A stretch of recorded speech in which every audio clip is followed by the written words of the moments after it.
champion! It's over! He's done it again! Unbelievable! Oh, straight into the roof of the net. Nice one. Straight down the middle. So a good performance from both teams. Hello and welcome to Firstpost. I'm Rupha Ramani and let's get the show started.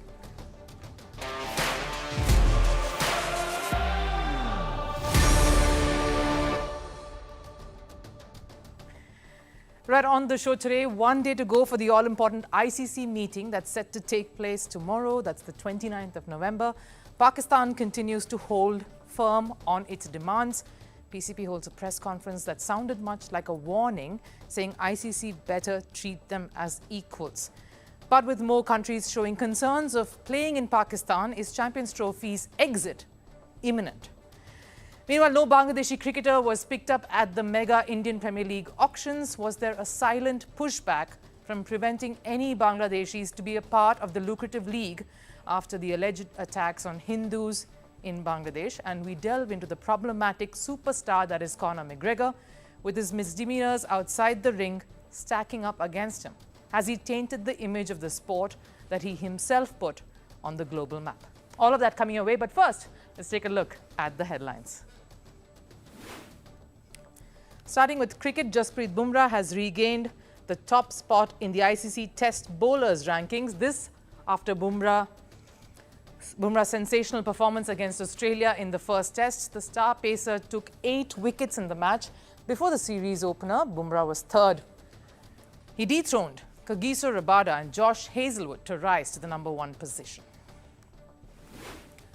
Moving to football, Pep Guardiola has issued an apology for his "I want to hurt myself" comments. Guardiola's statement, of course, came after his side's 3-all draw against Feyenoord in the Champions League. After facing a lot of flack for his remarks, Guardiola said he didn't intend to make fun of such a serious issue. Continuing with football, Lionel Messi's son, Thiago Messi, made his debut at a youth tournament in Argentina. Thiago played for Youth Inter Miami side at the Newell's Cup competition against Newell's Old Boys. The 12-year-old wore Messi's iconic number 10 jersey in the game. His side, though, ended up losing 1-0. In boxing, Olympic gold medalist and Taiwanese boxer Lin Yu-ting withdrew from a UK event over gender dispute. Taiwanese Boxing Federation claims that her gender eligibility was questioned. World Boxing, though, says its latest policy does not prevent Lu from taking part in the World Boxing Cup in Sheffield that is coming up. And summing it up with news from golf, the PGA Tour and LIV Golf are teaming up for a unique event called the Crypto.com Showdown on December 17th in Las Vegas. The prize purse for this event is at least $10 million in cryptocurrency. Scotty Scheffler and Rory McIlroy will face Brooks Koepka and Bryson DeChambeau in an 18-hole match.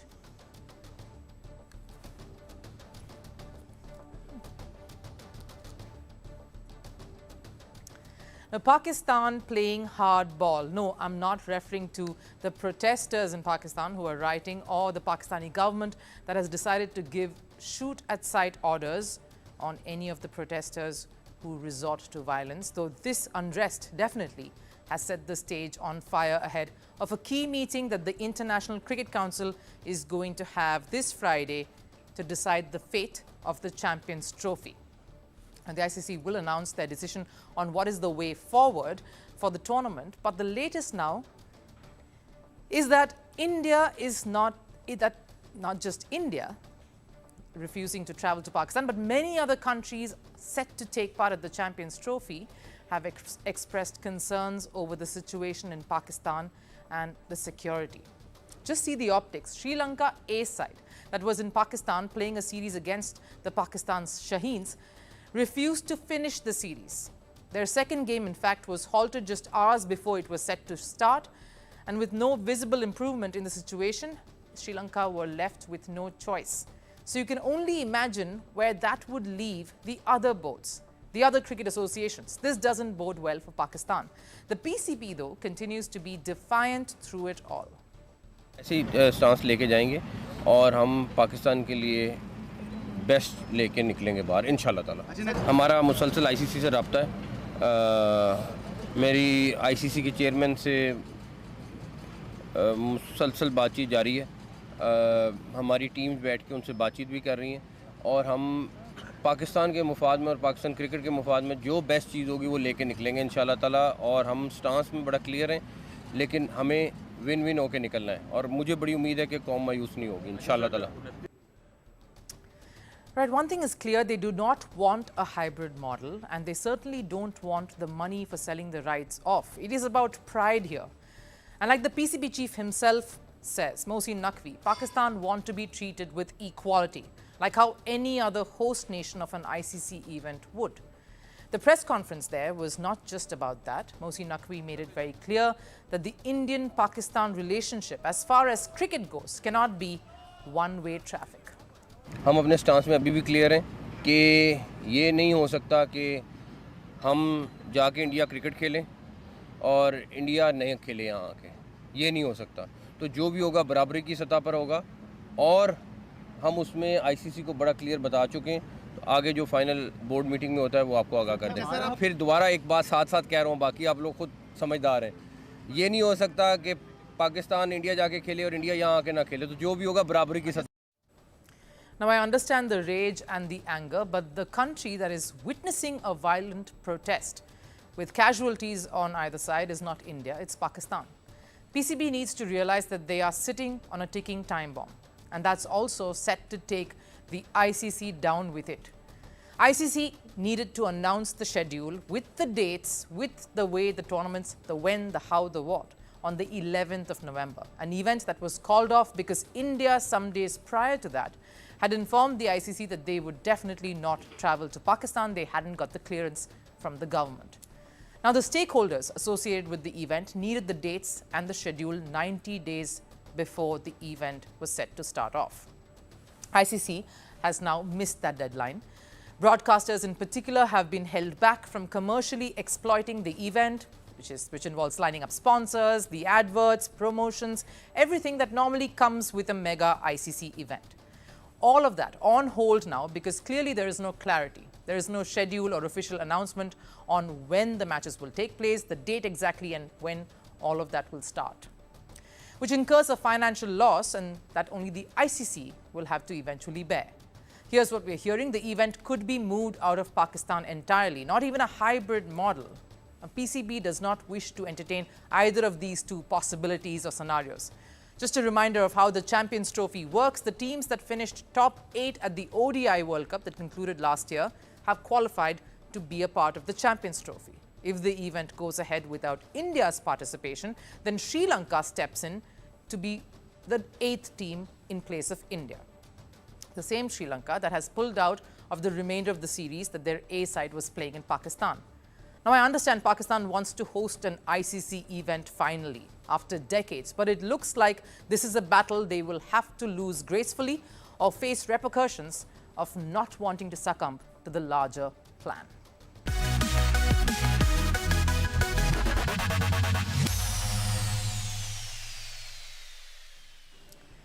Now, the fervour post the Indian Premier League mega auctions is still around players who didn't make the cut, those who went unsold. Was there a pattern to some of those? Now, while certain players failed to find a buyer at the mega auction, a whole country seems to have been ignored at the event in Jeddah. After they forced the exodus of Pakistani players from the league, it seems like it is now the turn of the Bangladeshi cricketers to be sidelined from one of the most lucrative T20 tournaments in the world, at least as far as its 2025 edition goes. 12 Bangladeshi players were shortlisted, but all of them remained unsold. What's interesting to note is the fact that as many as 10 of those players weren't even included in the interested players list by any of those franchises. The two players whose names were announced failed to find any bid, not even one. Why was that? I'll explain, but first let's look at the players who were ignored by all 10 franchises during the auctions. Rishad Hossain rose to prominence after his strong performance at the T20 World Cup 2024. He was the 6th highest wicket taker in the tournament and was named in the interested list by the franchisees but failed to find a bidder even for his base price. Bangladeshi star pacer Mustafizur Rahman, who has been a regular fixture at the IPL, failed to attract any bids. Sure, the 22-year-old Rishad Hussain hasn't featured in an IPL, but Mustafizur's omission seems a little too blatant because the 29-year-old was clinical in the Chennai franchise's solid run in 2024. In 9 matches, he picked up 14 wickets. He was their regular in the 11 and was key to his team's fortunes. He had a good season. Many decent T20 picks in that list, but the other big name who had no takers, Shakib Hasan. Somebody who has won 2 IPL trophies with Kolkata couldn't find a spot in any of the teams. And some of the names in this list like Little Das, Mehdi Hassan Miraz were instrumental in Bangladesh's historic win against Pakistan recently. Is there more that meets the eye regarding this omission? Let's take you back to what happened. The last time the cricket team toured India, just a little over a month ago, the visitors received heavy backlash. An extreme right-wing group protested India hosting Bangladesh itself. There were many other voices that wanted India to boycott the series against Bangladesh altogether. Let's go back to Shakib. Sure, Shakib last played in the 2021 season of the IPL, but his absence in the last 3 years was owing to his own personal reasons. He was picked by Kolkata in the 2023 season, but owing to his international commitments, he couldn't take part in that edition. In 2024, he opted out of the event to manage his workload.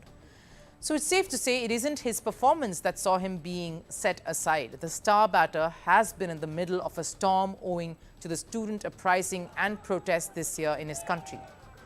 Shakib was named in a murder investigation with several others due to his allegiance with former Prime Minister Sheikh Hasina, which not only ruined his dream of a test farewell at home, but has apparently now also possibly affected his IPL ventures. Numbers prove the quality that someone like Shakib brings to any franchise, to any team that he's a part of. He's more than decent with the bat. That's safe to say. A player who can give you crucial cameos towards the end of an innings while chasing or even while setting a target. With close to 800 runs in 71 matches at a strike rate of 124, Kolkata at the IPL trusted him. While bowling too, he was economical and a wicket taker. 63 wickets under an economy of less than 8 in an intense competition like the IPL really proves that he is indeed one of the best all-rounders in world cricket. Bangladesh's failure to curb the violence in their own country has surely impacted its own cricketers' fortunes and the growth of the sport. That's what this comes to. Now, India has, of course, condemned the ongoing clashes in Bangladesh. The alleged attacks on Hindus in Bangladesh has made the situation more tense as well. And the BCCI, with the IPL, seems to have followed suit to keep the Bangladesh players away. In the past, we have seen how government leanings are mirrored in cricketing matters as well. This time too, BCCI didn't want to take any chances. Take their stance against Pakistan. They have banned the participation of any Pakistani player in the IPL. India doesn't tour Pakistan or invite them for any bilateral ties. They only play Pakistan on neutral venues at mega events. Coming to Bangladesh, the recent home test series came under a lot of scrutiny. There were protests when the Bangladeshi players came over to India to play the test, and when it came to the IPL, even though Bangladeshi players were on the list, no one was picked up. The franchises not wanting to deal with the headache of having a Bangladeshi player come over to India and be a part of their squad. Maybe BCCI wanted to play it safe and avoid any further controversy, and that has only resulted in none of the Bangladesh players being part of an event like the Indian Premier League, a lucrative league that has only benefited young cricketers and the countries that they belong to find and nurture talents. We've seen how it helped Afghani players from being part of the league like the IPL. Despite struggles back home, Afghans went from being challengers to serious contenders on the world stage. So an IPL miss for Bangladeshi players is indeed a massive setback. Franchisees or the BCCI would say it was pure coincidence that maybe the spots had all filled up and these players missed the bus.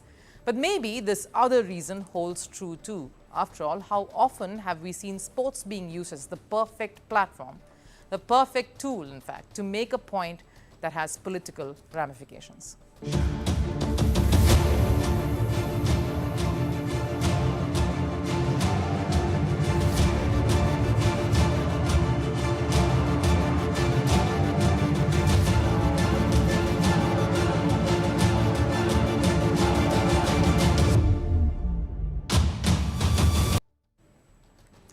Now, if you thought MMA fighter and boxer Conor McGregor's violent punches are only restricted to the ring, you will be highly mistaken, because the decorated boxer's heavy blows outside of it have been controversial these days. McGregor hasn't competed in a professional match for over 3 years, ever since he sustained an injury in 2021. So the only punches McGregor is managing to execute is clearly outside the ring. But will he be able to make that comeback if he continues to land himself in trouble? The latest is a long list of offences that came to light just some days ago. A Dublin jury found McGregor guilty of assaulting a woman named Nikita Khan in Dublin in 2018. And because of that, McGregor was ordered to pay over $260,000 worth in damages. Now, it's not about the money here. What's at stake is McGregor's reputation that he's built over the years, and that, more importantly, of mixed martial arts, or the MMA. He made the sport global, became an icon, and now he's in the middle of this chaotic mess. Probably a reason why he still has some people in his corner, despite being dragged into a stormy affair.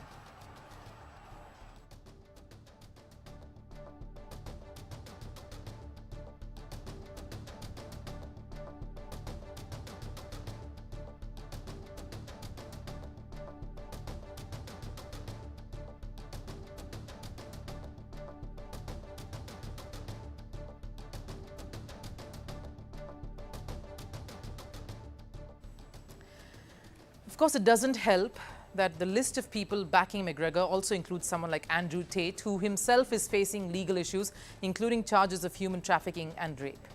McGregor's fiancée, Dee Devlin, has accused the victim, Nikita, of building a false case and tarnishing the fighter's image.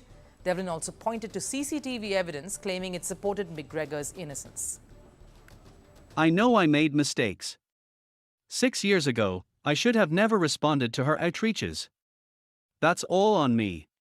As much as I regret it, everything that happened that night was consensual, and all the witnesses present swore to that under oath. I have instructed my legal team to appeal the decision. Of course, all of this doesn't help anyone decide which side the truth really lies with, because there is only one CCTV footage that has gone viral. Though that doesn't have McGregor in it, it allegedly only shows James Lawrence, the other accused in the case. But as of now, the jury has found McGregor guilty of sexually assaulting Nikita Khan. Till McGregor fights this verdict and manages to prove his innocence. But will that change anything for the fighter? Because this isn't the first time McGregor has faced such severe allegations. It all started, of course, with McGregor attacking a bus, that's right. Then came another sexual assault accusation in 2018, but the list, of course, doesn't end here. He punched an old man in an Irish pub in 2019. He even seized and smashed the phone of a fan who tried to take his picture at a Miami beach the same year. He was arrested for criminal mischief and strong-armed robbery, was released a few hours later. And about 3 years ago, famous Italian DJ Francesco Facchinetti accused McGregor of punching him in Rome. There was also an incident in 2022 where a woman claimed McGregor hit her, but she also withdrew her complaint later with no reason.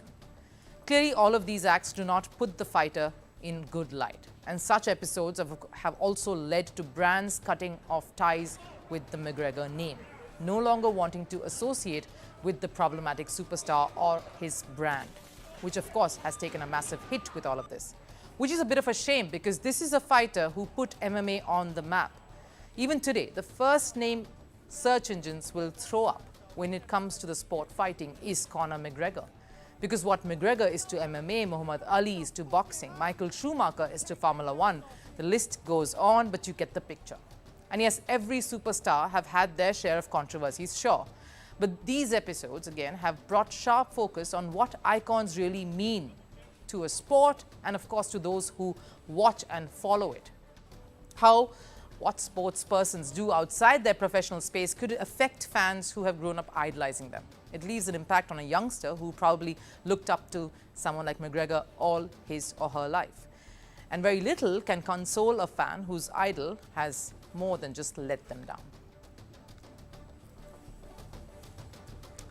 Time for last serve. Now, India is set to play a two-day warm-up match against Prime Minister's 11 in Canberra ahead of the second test. Yes, we're talking about the Border Gavaskar Trophy, and it's only fair that the Indian team gets to meet the Australian Prime Minister, Anthony Albanese. Take a look.